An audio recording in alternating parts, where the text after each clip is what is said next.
棒球是台湾的国球，赛事长期凝聚民众向心力。80年代台湾棒球在国际赛创佳绩，但国内没有职业棒球，许多名将黄平洋、谢长亨、陈奕信、吕明次纷纷投效日本职业队羽队。台湾棒球职业化是棒球人的梦想。兄弟大饭店在1984年9月基于企业的责任、热爱棒球理念，成立第一支以职业化为目标的棒球队。创队元老包括江仲豪、李居明等人。兄弟饭店董事长洪腾胜喊出3年建球场、5年组职棒，不是口号，而是他实际奔走努力的目标。3年建球场，5年组职棒，洪腾胜改变台湾棒球人。洪腾胜四处游说台湾大企业投入职棒。食品公司味全早在1978年就曾援助濒临解散的宜宁青棒队，也一直与国内大学劲旅文化大学棒球队建教合作，对棒球并不陌生。北味全，南统一。统一企业爱棒球不落人后，1989年1月成立统一棒球队。成立初期找来的球员平均年龄26岁，却有长达16年的平均球龄，深耕南台湾。洪腾胜还说服同窗好友三商总裁陈和东，组成三商虎队，四角到齐，为台湾职棒揭开序幕。1989年10月23日上午10时，中华职业棒球联盟正式成立。就如兄弟象队创队元老、现任 Lamago 桃园队总教练洪一中所言，职棒之父洪腾胜改变了台湾棒球人的，也改变了球迷记忆棒球的方式。台湾的棒球自己扛场上的荣耀，球迷同享台湾职棒需要大家共襄盛举。味全龙队创队元老黄平洋因为这句话，放弃日本队开出比当时中职高2、3倍的薪水回台。台湾的棒球需要我们自己来扛。黄平洋一句话说出许多球员共同的心声。职棒对台湾来说是新的尝试，但追逐梦想没有畏惧。旅外球员林义增、黄平洋、涂洪清、康明山等人都选择回到台湾，许多原属业余的合作金库。台湾电力队球员也放弃稳定工作，投入职棒。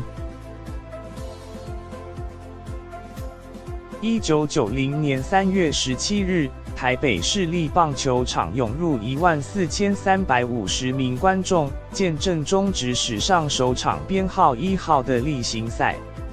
兄弟象队张永昌投出中职史上第1颗球，统一狮队宋荣泰敲出中职史上第1支安打，狮队汪俊良敲出中职史上首轰，杜福明拿下中职史上首胜，这是纪录，也是历史。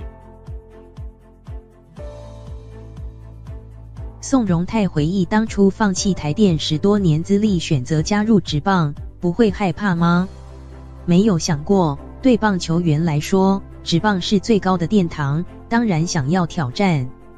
至于历史性安打，宋荣泰笑说没什么特别，最深刻的还是球队拿下总冠军。中职30年，我参与了1/3。兄弟象队创队元老江仲豪，当年33岁，是中职元年4队中教练，球员最年长。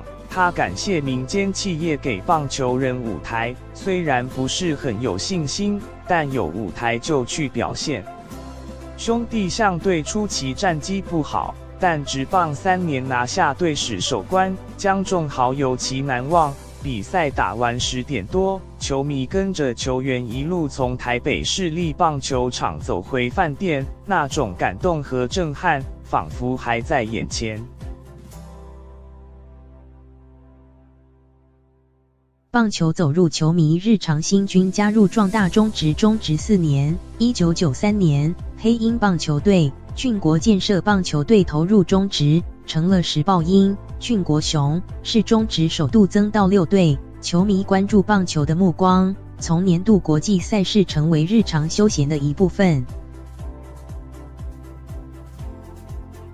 俊国熊队创队元老吴思贤，业余时期最初是在兄弟饭店棒球队，是阵中主力强打者。他回忆，当时就知道洪腾胜想要创办职棒的理念，但由于薪水考量，加上职棒在台湾是全新的尝试，许多人都抱持着观望态度，选择先到日本人队磨练。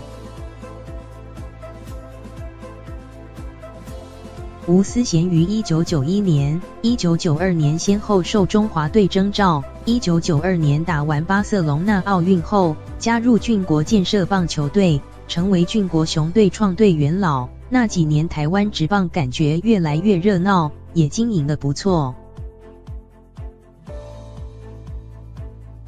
真正踏上中职舞台，吴思贤直言，当时的想法是终于可以到职业舞台上打球了。中职首度扩增球队，曾任俊国熊总教练的蔡荣宗指出，虽然球员的成熟度还没有很好，也不像现在这么整齐，但明显感觉台湾职棒环境提升。俊国熊战绩并不理想，1995年底由新农牛队接手，经营权交易金额高达5亿2700万元，至今也依旧是纪录。